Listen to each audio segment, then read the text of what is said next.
So what do we see in terms of best practices and approaches to target identification? One of the main trends is the variety and types of data being generated, and this is across all omics levels, really to get a complete picture of biological signaling.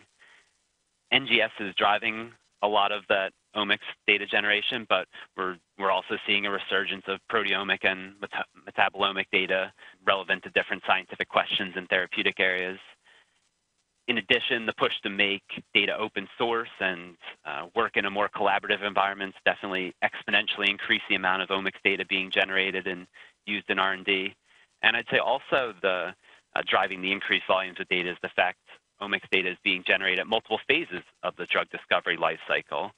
So shown in the bottom figure, you can see the normal process from discovery through approval, but really classically, I think people would agree that the omics data was generated at that very early stage for specific scientific discovery applications, so on the left side.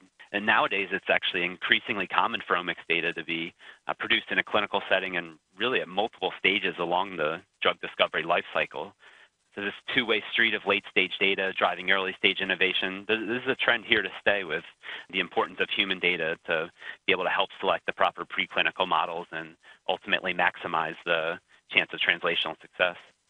So our approach at Thomson Reuters to omics data analysis, whether it's target identification or other translational research applications, is a combination of data and knowledge-driven approaches.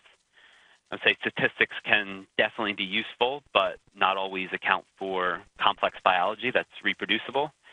And Thomson Reuters is known for their manually curated high-quality content, and we really use this content as a filtering and prioritization step. So ultimately, we're putting forth the most biologically relevant omics signatures or prioritized targets.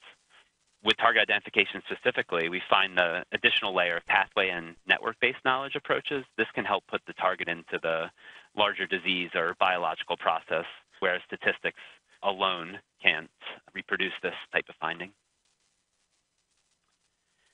And we do publish on these approaches pretty often. One publication I wanted to highlight from a couple years ago, being in the open access journal PLOS ONE.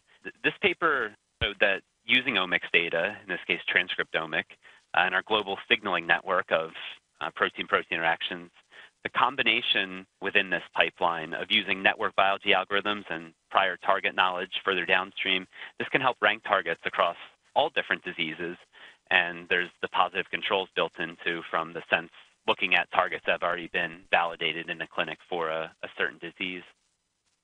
This is another figure from that same paper, and it shows the results from the consensus method performance within that pipeline.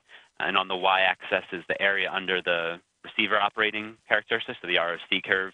And then on the x-axis, we have the 30 different therapeutic areas that omics data was looked at. And overall, the model performs very well across all different diseases, and in this case was successful at pinpointing known drug targets that are clinically relevant within diseases, again highlighting the importance of a strong target-disease linkage.